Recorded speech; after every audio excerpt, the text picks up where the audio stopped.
아바로키 때 쉬어라. 당신은 나의 연인. 105쪽인가요?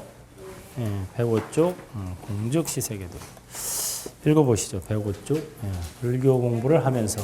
불교 공부를 하면서 반바퀴 돌려놓으면 현실과 이상이 괴리되어서 자칫하면 현실 따로 불교 공부 따로 이렇게 될 수가 있습니다. 그렇게 되어서는 안 되고 현실 속에서 불교를 구현하고 체득할 수 있는 이치, 그것이 바로 색즉시공, 공즉시색입니다. 색즉시공으로 해서 반바퀴 돌려놓고 다시 공즉시색으로 해서 반바퀴 더 돌려놓고 그러면 바로 지금 여기가 되는 것이죠. 출발점, 시작점이 종점인 그 자리에서 바로 지금 여기서 자신의 주인이 되어서 완전 연소하는 삶을 사는 것, 그것이야말로 진정한 지혜이고 그것이야말로 진정으로 세상을 뛰어넘는 소식이라고 하는 것이죠. 네, 그래서 색즉시공, 공즉시색. 색즉시공은 지혜이고 공즉시색은 자비다. 그래서 이 불자님들이 이 색즉시공은 많이 들어봤는데 모든 것은 다 공한 것이다. 텅 빈 것이다. 허망한 것이다. 이런 말은 많이 들었는데 공즉시색을 안 듣고 색즉시공만 들으면은 항상 이 몸 따로 이상, 마음 따로 노는 거예요. 몸과 마음이 따로 노니까 몸은 여기 있는데 현실 생활에 이렇게 잘 살지를 못하고 자꾸 이상적인 생각만 하게 되는 거죠. 그래서 바로 지금 이 자리에서 자신의 주인이 되어 완전 연소하는 거. 이게 결국은 잘 사는 거죠. 우리가 잘 산다는 게 어떤 게 잘 사는 거냐? 항상 바로 지금 여기에서 자신의 주인이 되어서 완전 연소하는 거.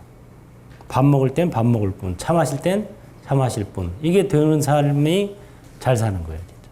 개인적인 덕목으로는 그게 최고의 덕목이고, 그 다음에 이제 사회적인 덕목으로는 아는 만큼 전하고 가진 만큼 베푸는 거. 이 두 가지가 개인의 덕목과 사회적인 덕목이 다 갖춰져 있는 거예요. 그게 바로 행불입니다. 부처의 행을 수행한다 그러는데 그럼 행불을 진짜 어떻게 해야 되느냐? 거창하게 생각할 필요가 없고 이 두 가지 덕목을 잘 실천하면은 그게 진정한 행불 행자로서의 삶을 사는 거죠. 조주 스님 당시에 아는 스님이 오니까 전에 여기 왔었나? 그러니까 처음입니다. 차나 한 잔 마시게 끽다고. 또 어떤 스님 오니까 전에 여기 왔었나? 예, 몇 번 왔습니다. 차나 한 잔 마시게. 또 그 옆에서 원주 스님이 보고서 아니 스님 어떻게 전에 왔던 스님이나 안 왔던 스님이나 똑같이 차나 한 잔 마시라 그럽니까? 이보게 원주, 네, 차나 한 잔 마시게. 우리 일상 다반사라 그러죠. 밥 먹고 차 마시는 일. 그걸 떠나서 진리가 따로 없다. 이거는 이제 얘기해 주죠. 우리가 어쨌든 육신을 가지고 있을 때는 이 육신을 잘 써주는 거, 이게 잘 사는 거예요. 그 죽어서 이제 정신만 남으면 또 그 정신을 잘 써주는 거, 그게 또 잘 사는 거고. 그러나 이제 우리 궁극의 목표는 이 육신도 사라지고 정신도 사라진 상태. 그게 바로 니르바나죠. 해탈. 열반의 상태인데 지금 육신이 있단 말이에요. 있을 때는 이걸 잘 효율적으로 써주는 게 잘 사는 거지. 몸뚱이 가진 사람이 몸뚱이 없는 사람처럼 살려고 그러는 것도 그게 욕심이고. 또 몸뚱이가 귀신이 되면 죽은 몸뚱이가 없어지거든요. 그럼 또 몸뚱이 갖고 싶어서 안다라는 것도 또 이게 이제 바로 지금 여기를 못 사는 거야.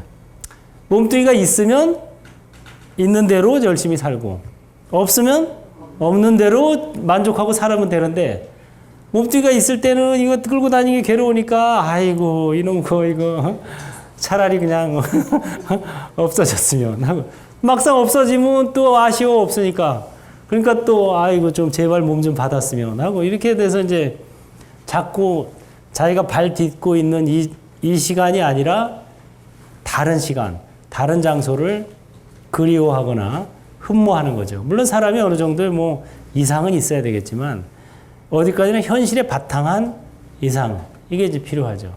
그래서 그것이 바로 공즉시색이다. 색즉시공이라는 것은 모든 존재는 본래 텅 비었다라는 소리고 공즉시색은 텅 비었기 때문에 무엇으로든 채울 수 있다. 무엇으로 채울 것인가? 내가 선택한다. 내 작품이다. 이게 공사상의 핵심이죠. 그러니까 무화설하고 통하는 거예요. 무화설도 고정된 내가 없기 때문에 어떠한 나도 만들 수 있다. 이렇게 되는 거죠. 그래서 이 공사상이나 무화설이나 다 같이 이렇게 상통하는 그런 얘기입니다. 그 다음에 그래서 관세음 보살님께서도 이미 해탈을 하고 지혜를 얻으신 분임에도 불구하고 다시 자비심을 일으켜서 이 세상의 중생들을 향해서 이와 같이 오신 것입니다. 바로 공즉시색의 도리를 체현하시는 분인 거죠. 자비심을 일으켜서 우리에게 이와 같이 오셨기 때문에 우리에게 의미를 갖는 것이지 혼자서 지혜를 터득하고 마음의 평화를 얻고 해탈을 얻었다고 해서 그냥 혼자서만 있다면 우리에게 그런 의미를 가질 수 없었을 것입니다.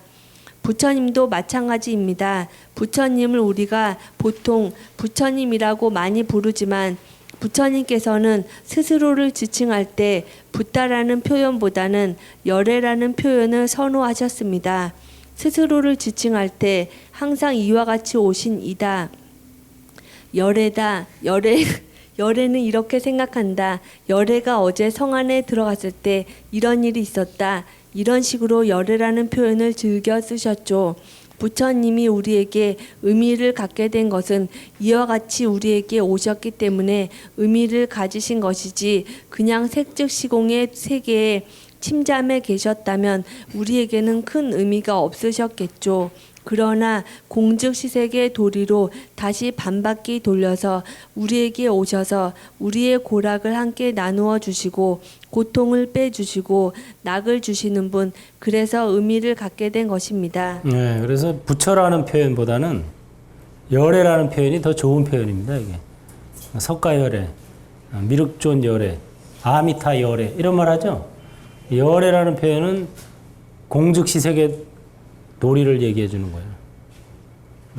부처라는 말은 그냥 붓다, 깨닫다, 깨달은 분이다 이런 뜻이고 열애는 타타가타, 깨닫고 나서 우리에게 오신 분이다 이런 뜻이에요. 이와 같이 우리에게 오신 분이다. 그러니까 붓다는 많지만 열애는 그렇게 많지가 않아요. 그걸 알아야 돼요. 붓다는 많아요. 뭐 깨달음을 얻었다 그래서 뭐 그냥 고유명사, 그냥 일반 보통 명사로서의 붓다, 부처, 깨달음을 얻으니 이런 붓다는 많지만 그러나 열애, 정말 삼명과 육통을 갖추고 우리에게 오셔서 대자비심으로 우리에게 오셔서 이렇게 가르침을 베푸신 분, 이 열애는 그렇게 많지 않죠. 그래서 열애라는 말이야말로 정말 그 좋은 말이다. 그냥 현실로 돌아오신 분이에요. 정멸의 세계에 가셨다가 현실 세계로 다시 돌아오신 분. 그래서 이 현실 세계야말로 귀중한 세계입니다. 우리가 여러분들이 지금 우리가 몸담고 있는 이 순간, 이 세상, 이 시간이 굉장히 귀중한 순간이죠. 그래서 우리에게 주어진 이 몸과 마음을 잘 선용해서 마음 공부에 또는 보시복덕에 헌신한다면은 그게 잘 사는 거죠. 스님들 중에서도 그래요. 강원에 다닐 때는 또 이거 경전 배워가지고 뭐 깨달음 없겠어. 선방을 가야지. 마음이 선방 가 있어. 또 이제 선방 가면 어떻게 돼요? 또 계속 참선도 뭐 되나 그게 또 공부가 그 앉아 있는다고 거저 되나? 공부가 안 돼. 아씨 왜 이렇게 공부가 안 되지? 기도나 좀 해볼까? 그것도 기도 도량해 갑니다. 또 기도 또 하다 보면은 아 이거 뭔가 이게 좀 허전해. 아 이거 뭐 경을 좀 다시 한번 볼까? 이렇게 자꾸 밖에서 찾다 보면 계속 밖에서 찾는 거예요. 그래서 저는 학인들한테도 야 강원에서 글 배울 때는 경전 보다가 깨달음 얻은 사람들 많아. 나도 경전 보다가 깨달음 얻을 수 있어. 이렇게 생각해야 되고. 선방에서 참선할 때는 참선하다가 견성을 해야지. 그런 사람도 많지. 하고 참선을 해야 되고. 또 기도 도량 가서 연불할 때는 연불이야말로 최상의 깨달음의 방법이야. 이렇게. 그러니까 자기가 하고 있는 일에다가 최상의 가치를 부여해야 돼요. 따라서 한번 해봐요. 인생의 본래 주어진 의미는 없다. 내가 부여하는 만큼 생긴다. 네. 이게 바로 색즉시공, 공즉시 세계론입니다. 인생이 내가 이 세상에 왜 태어났을까? 이 본래 나한테 주어진 인생의 의미는 없어요. 내가 부여하는 만큼 생기는 거예요. 나는 이 세상에 마음 공부하러 왔다. 이렇게 부여하고 계속 연습을 하면 진짜 마음 공부도 되고 이 사람은 마음 공부하러 온 게 되는 거예요. 나는 니나노 놀러 왔다. 그 사람 노는 것만 추구하다가 놀러 온 게 되는 거예요, 실제로. 나는 복덕을 쌓으러 왔다. 뭐 이런 복덕 쌓는 게 되는 것이고. 그래서 우리 존재는 공한 거기 때문에 본래 존재 자체가 고정된 실체가 없어요. 그래서 본래 주어진 의미라는 건 없습니다. 자체가 공한데 뭐 의미가 있겠어요. 그러면 의미는 뭐냐? 내가 부여하는 만큼 생긴다. 내가 부여하는 거예요. 그래서 경전을 보니까 경전을 보다가 깨달음을 얻은 사람들이 부지기수더라. 나도 경전을 보다가 해탈을 해야지. 할 수 있다. 이런 마음으로 경전을 보는 거고, 참선을 할 때는 또 뭐니 해도 참선이 최고지. 참선하다가 견성한 도인이 많다는데 나도 참선해서 견성도인이 돼야지. 이렇게 생각하는 거고, 또 연불을 할 때는 연불이야말로 해탈에 이르는 가장 쉬운 길이라더라. 내가 연불을 통해서 해탈을 해야지. 이런 마음가짐으로 하면은 그게 다 해탈을 하는데 일조를 하는 거예요. 근데 항상 아까 말씀드린 것처럼 경전을 볼 때는 참선해야 되는데, 그리고 선방에 가면은 또 기도나 좀 해볼까? 기도하다가는 또 경전을 좀 다시 볼까? 맨날 이렇게 뒤쫓아다니는 사람은 평생을 뒤쫓아다녀요, 평생. 평생 그러고 다녀요, 실제로. 제가 아는 스님들 중에도 평생. 왜냐? 그 자꾸 이게 아닌데 하는 마음은 누구 마음이에요? 자기 마음이죠? 그러니까 항상 어디 가더라도 이게 아닌데가 연습이 되는 거예요. 어디 가서도 이게 아닌데야, 맨날. 여러 스님의 경전교실에 오면 좀 뭐 나을까 싶었더니 또 아닌 것 같아, 이게 아닌데. 그게 그거네, 뭐. 또 딴 데 가면 또, 거기도 역시 또 이게 아닌데. 맨날 그러고 다니는 거야, 평생을. 그러다 꼴까다 가는 거야. 그럼 죽어서도 이제 이게 아닌데. 그래서, 이게 아닌데 그러지 말고, 항상 연 따라서 열심히 사는 거. 여러분들이 연이 있기 때문에 이 세상에 온 거예요, 이 시간에. 그리고 이 장소에. 그래서, 자기에게 주어진 연에게 충실해서 열심히 살다 보면은, 내가 이 연에서 순응해야 될지, 아니면 이 연을 딛고 일어서야 될지, 이게 옵니다, 자기에게. 다시 말해서 완전 연소를 하다 보면은 최선을 다하면은 미련이 없는 거예요. 근데 최선을 다하지 않으면은, 완전 연소를 다 안 하면은 항상 미련이 나와요. 그래서 이렇게도 후회하고 저렇게도 후회해. 완전 연소를 한 사람은 최선을 다했기 때문에 이렇게 해도 후회 안 하고 저렇게 해도 후회를 안 하는 거예요.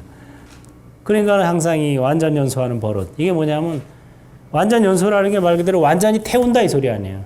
찌꺼기가 남지 않고 후회가 남지 않는 게 완전히 태우는 거죠. 그래서 항상 바로 지금 여기에서 자기가 하고 있는 일에 의미를 부여하고 거기에 몰입할 줄 아는 거. 이게 이제 최상의 공즉 시색의 도리다. 이런 거죠. 그래가지고 관세음 보살님께서는 이렇게 우리에게 오셔서 우리를 이렇게 고통받는 일을 구해주는 걸로 또 낙을 주는 걸로 의미를 삼으시는 분입니다. 그분이. 그러니까 우리도 만약에 이런 마음을 같이 연습하면은 관세음 보살님과 만나게 되는 거죠. 나도 관세음 보살님처럼 고통받는 일을 덜어주고 고통을 덜어주고 즐거움을 주리라. 이런 마음가짐을 연습할 때 관세음보살님과 주파수가 통해가지고 만나게 되는 거예요. 그 다음에 사마라 사마라 하리나야 이것은 마음을 새기고 또 새기소서 이런 말이 되겠습니다. 마음을 새긴다는 것은 바로 염한다는 것입니다. 염불할 때 바로 이 염자죠. 그러면 염이라는 것은 무슨 뜻인가? 한자를 보면 지금 금자에 마음심자로 되어 있죠. 지금 내 마음에 챙기고 있는 것, 그것을 염한다고 하는 것입니다. 본래의 범어는 쓰마라 흐리다양으로 흐리다양이라는 것은 바로 마음을 이야기합니다. 마음에 염하고 염한다는 의미가 되겠죠. 저도 관음기도 도량의 해제철에는 한 번씩 관세음 성지라든가 또는 5대 보궁 중에 한두 군데를 참배를 합니다. 5대 보궁, 오대산 상원사 정멸 보궁을 비롯해서 5 보궁이 있죠. 또 3대 관음기도 도량이 있죠. 동해 낙산사, 남해 보리암, 서해 보문사로 한 번씩 가면서 기도를 하다 보면 간혹 그런 분들이 있습니다. 관세음보살을 열심히 하긴 하는데 자꾸 잡념이 많이 들어오고 입으로는 하고 있는데 생각으로는 집에도 갔다가 아이들도 만났다가 남편도 만났다가 작년에 갔던 성지순례도 갔다가 오락가락합니다. 이걸 어떻게 해야 집중이 잘 될까요? 이런 질문을 하는 분들이 제법 계십니다. 오늘 그 비결을 가르쳐 드리겠습니다. 비결은 바로 염을 하는 것입니다. 염이라는 것, 지금 내 마음에 챙긴다는 것, 이게 중요합니다. 지금 내 마음에 챙기려면 어떻게 해야 하느냐? 자기가 하고 있는 소리를 자기가 들어야 합니다. 관세음보살 할 때 그 소리를 들어야 합니다. 그럴 때 마음에 챙겨지는 것입니다. 그것이야말로 진정한 염불이죠. 그래서 스스로 내는 소리를 스스로가 듣는 것이죠. 이걸 하다 보면 산매가 빨리 오고 염이 굉장히 잘 되고 마음 챙김이 잘 됩니다. 딴 생각을 하다 보면 안 듣고 있어요. 내가 하는 소리를 듣고 있다는 것은 딴 생각을 안 하고 있다는 것입니다. 내가 하는 이 염불 소리를 내가 들어야 관세음보살님도 듣는다. 이런 마음가짐으로 해야 합니다. 나도 듣지 못하는데 관세음보살이 어떻게 듣겠어요? 내가 하는 소리를 나도 듣지 않고 있는데 관세음보살님이 듣겠습니까? 아닙니다. 왜냐? 관세음보살님은 바로 우리의 대자비심의 표현이라고 했지요. 내 마음속에 인이 있고 바깥에 보신불로서 연이 있는 것입니다. 그래서 인과 연이 만나려면 일단은 내 인을 맞추어야 됩니다. 인을 관세음보살에 맞춰서 듣고 있어야 관세음보살님도 듣는 것입니다. 예, 자기가 내는 소리를 자기가 듣는다. 이게 바로 이제 이근 원통법이라고 그러죠. 관세음보살 능원경에 보면은 관세음보살님은 이근 원통법으로 원통을 얻었다 그래요. 또 석가모니 부처님께서 우리 말세 중생들에게 가장 권장한 수행 방법이 바로 이 이근 원통법입니다.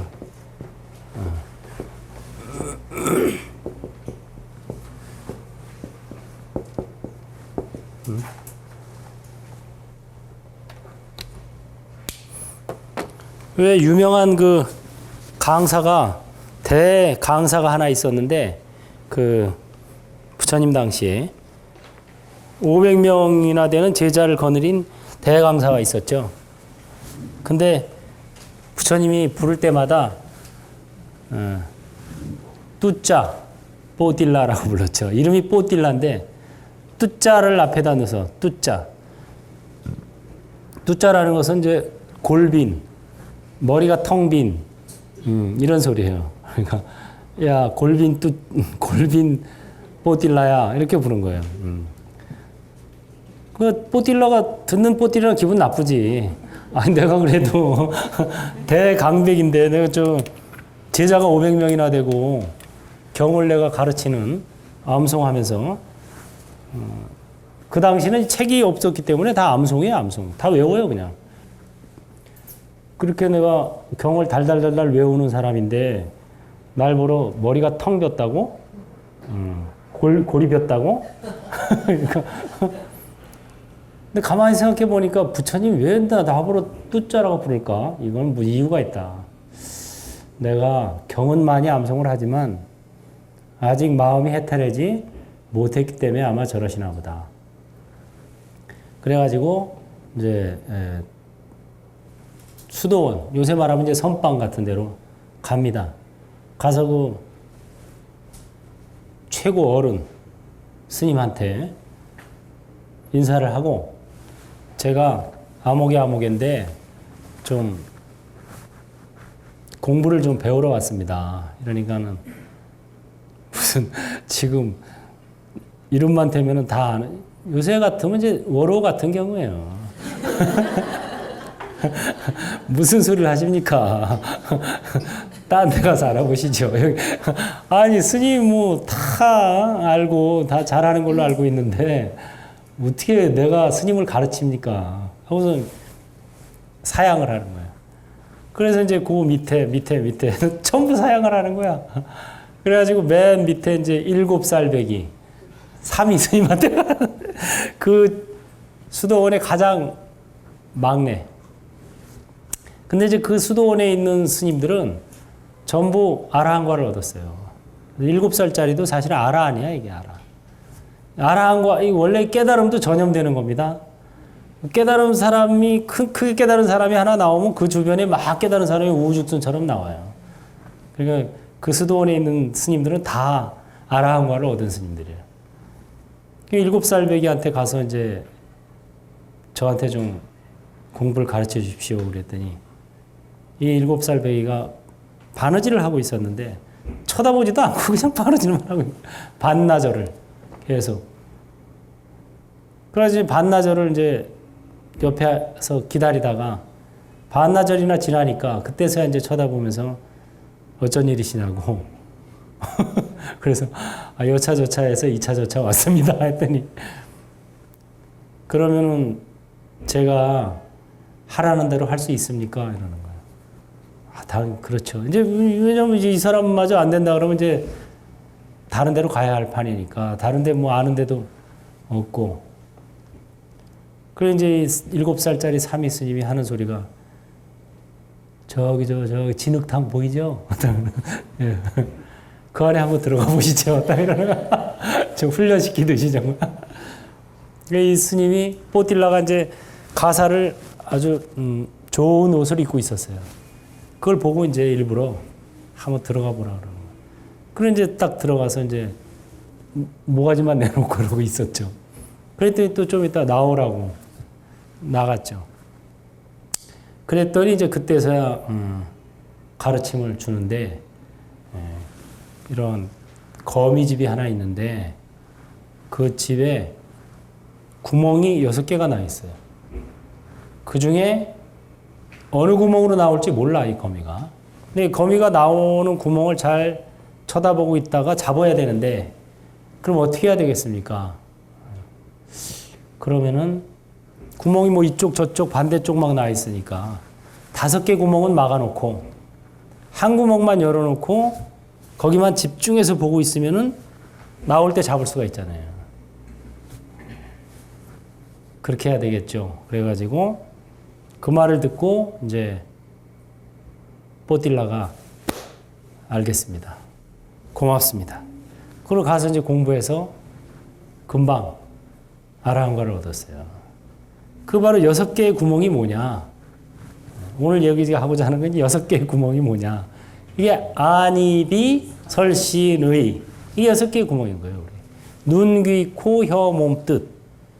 6개의 구멍을 다 열어놓고 있으면은 이게 산만해가지고 눈으로는 보고 싶어하고 귀는 듣고 싶어하고 입은 먹고 싶어하고 이거는 감촉은 부드러운 거 닿고 싶어하고 이런 식으로 분산돼가지고 자기 마음을 닦을 수가 없어요. 그러니까 한 구멍으로 몰아야 돼. 다른 구멍은 다 막아버리고. 막아버린다는 건 뭐냐면은 유념하지 않는 거죠. 한쪽으로만 집중하는 거. 이게 바로 염입니다. 염. 마음. 지금 내 마음에 챙긴다 이 소리죠. 지금 금자에다 마음 심자죠. 염자가. 지금 내 마음에 챙기고 있는 거. 이게 염하는 거. 그래서 6가지 육근 가운데 6개의 구멍 가운데 이근 이 귀뿌리 여기다가 집중하는 거. 이게 바로 한 구멍에 집중하는 거예요. 보고 뭐 냄새 맡고 입으로 맛보고 감촉을 느끼고 생각하고 이런 거는 다 무시해버리고 오로지 듣는 거. 관세음보살을 염하면서 그 소리를 듣는다. 그래서 내가 내는 소리를 내가 듣는다. 이게 이제 중요한 거. 그게 바로 염하는 거죠. 그래서 우리가 6가지 육근이 있지만 육근 가운데 가장 수승한 감각기관이 이근이라 그래요. 이근. 이 듣는 거는 오래 들어도 그다지 피곤해하지 않죠. 눈은 한 3분 이상 못 떠 있죠. 계속 쳐다보다 깜빡하게 되고. 근데 귀는 계속 열어놔도 상관없이 듣잖아요. 이거는. 그리고 눈은 이렇게 조금만 가려도 못 보지만 귀는 이렇게 가려도 듣잖아요. 다. 그래서 이 눈, 귀, 코, 혀, 몸뜻 중에 가장 집중력이 강한 게 바로 이근이라는 거예요. 그래서 듣는 성품을 돌이켜 듣는다. 이게 바로 이근 원통법입니다. 반문 문성이라고도 해요. 이게 능엄경에서 우리에게 권하는 가장 추천하는 거고 25가지 수행 방법이 있어요. 그래서 우리가 뭐 목욕하다 깨달은 사람도 있고 뭐 먹다가 깨달은 사람도 있고 별 사람이 다 있습니다. 안입이 설신이 색성향 미촉법, 그다음에 안입이 설신의 식, 그다음에 지수화풍 공견식 이렇게 해서 25가지 방법으로 다 깨달음을 얻을 수 있어요. 아까 말씀드린 것처럼 경전을 얻다 할 수도 있고 뭐하다 할 수도 있고 25가지 방법이 다 가능한데 그중에서 가장 수승한 방법이 저거라는 거예요. 이근원통법. 우리가 가지고 있는 이 귀 뿌리 이거를 잘 맞춰야 된다. 그래서 이 마음에 자기 마음의 주파수가 맞는 것만 보고 듣는 거예요, 사람들이. 그러니까 말로는 관세음보살 하지만 마음속으로 딴 거 생각하잖아요. 그럼 사실은 그거를 자기가 보고 있는 거예요. 해인사에서 왜 그 잣나무 울려가다가 하긴 스님이 떨어졌어요. 잣나무가 그 가지가 잘 부러지거든요. 잣을 따라 올라갔다가 떨어져가지고 기절해버렸어요. 죽었어. 그래가지고 이 스님이 이제 죽었다고 이제 절에 법당에다 모셔놓고 임시로 연부를 해주잖아요. 연부를 해주는데 분명히 이제 입으로는 연부를 하죠. 관세음보살도 부르고 뭐 아미타불도 부르고 연불문을 이제 시식문 막 읽고 이러는데 이 죽은 스님이 죽어가지고 딱 자기가 아는 두 스님이 연부를 하고 있는데 보니까 두 스님이 연부를 안 하고 엉뚱한 소리를 하는 거예요. 한 스님은 재경행상 막 이 소리 나고 한 스님은 은행나무 바리떼 이런 소리를 내고 그런 이제 나중에 이 스님이 깨어났어요. 죽었다가 살아난 거예요. 그래가지고 그 두 스님한테 물었죠. 아니 스님들 아까 왜 연부를 하는데 무슨 뭐 엉뚱한 소리를 연부를 하시더라고 그랬더니 물어보니까 이 스님들이 입으로는 연부를 하면서 마음속으로는 저 스님이 죽었으니까 저 스님이 가지고 있던 재경행상이라는 책을 내가 가져야지. 또 한 스님은 저 스님이 쓰던 은행나무 바리떼 내가 가져야 되겠다 하고 마음속으로는 그걸 생각했다는 거예요. 그러니까 마음으로 생각하는 걸 읽는 거예요. 이 말로 하는 걸 읽는 게 아니고 마음으로 생각하는 걸 읽는 거예요. 예. 그래 바로 자기 마음의 주파수를 어디에 맞추느냐. 이게 이제 중요하다는 거죠. 예. 마음의 주파수를 딱 맞추는 데가 자기가 직접 하고 있는 데입니다. 예. 그 다음에 구루구루 갈마 사다야 사다야 이것은 꾸루꾸루 까르망 싸다야 싸다야로 일하고 또 일하시고 이루시고 또 이루어 주소서의 의미입니다. 보살은 끊임없이 정진을 하신다는 것이죠. 끊임없는 정진, 문턱이 닳도록 드나드는 것, 꾸준히 공부하는 것, 이게 중요하다는 것입니다. 우리가 밥을 먹을 때 하루에 2끼나 혹은 3끼씩 조금씩 꾸준히 먹어주는 게 건강에 좋겠죠. 그러지 않고 바쁘니까 일주일 동안 굶었다가 하루에 몰아서 일요일에 한가하니까 일요일에 일주일치 밥을 다 먹으리라 이렇게 하면 얹히게 되고 부작용이 생기게 됩니다. 정진하는 것도 마찬가지로 하루에 30분이든 1시간이든 2시간이든 시간을 정해놓고 꾸준히 정진하는 것이 힘이 되는 것이죠. 등력처가 됩니다. 그래서 천수 다란이를 하든 금강경을 지송하든 또는 연부를 하든 간에 한두 가지 수행 방법을 정하고 또 시간을 정해서 가급적이면 같은 시간에 같은 장소에서 같은 요령으로 꾸준히 하는 것이 진짜 큰 힘이 됩니다. 물방울이 바위돌을 뚫죠. 그것이 어떻게 가능할까요? 매일 같은 장소에 똑똑 떨어지기 때문에 마침내 그 커다란 바위에 구멍이 생기고 갈라져 버린다고 하는 거죠. 그러지 않고 하루는 저기로 떨어졌다, 하루는 이쪽으로 떨어졌다, 오락가락 왔다 갔다 하면 바위를 어떻게 뚫겠습니까? 그것과 마찬가지로 가능하면 같은 시간에 같은 장소에서 같은 요령으로 꾸준히 하루에 1시간이 됐든 2시간이 됐든 수행을 하다 보면 반드시 마음의 문이 활짝 열릴 날이 온다고 하는 것입니다. 네, 거기 말처럼 등력처, 힘을 얻는 곳이 있어야 된다.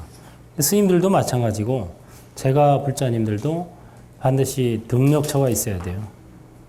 그래서 뭐 다란이든 화두를 참고하든 연부를 하든 간에 이렇게 자기가 가장 애용하는 방법을 하나 딱 정해가지고 그거를 뭐 가급적이면 같은 시간에 같은 장소에서 같은 요령으로 이렇게 하면은 힘을 얻게 됩니다. 그 에너지가 응축이 돼요. 에너지라는 것도 자꾸 써주는 대로 생겨나는 거거든요. 이게 샘물과 같아요. 샘물은 자꾸 퍼내줘야 계속 나오죠. 안 퍼내면 안 나와요. 나중에 막혀버려요. 그거랑 똑같아서 이 기도나 수행 에너지도 자꾸 이렇게 써줘야, 자꾸 만들어줘야, 써줘야 이게 점점 활용이 되죠. 그 뭐 어떤 분은 막 하루에 막 금강경 7도, 천수다란이 108도, 그 다음에 1000배, 뭐 해가지고. 야, 진짜 그런 분들도 있어요. 부산에 가면 특히 그런 분들이 많아요. 그 부산 분들이 좀 그 신심이 좋다고 하는 이유가 아마 그런 거 있는 것 같아요.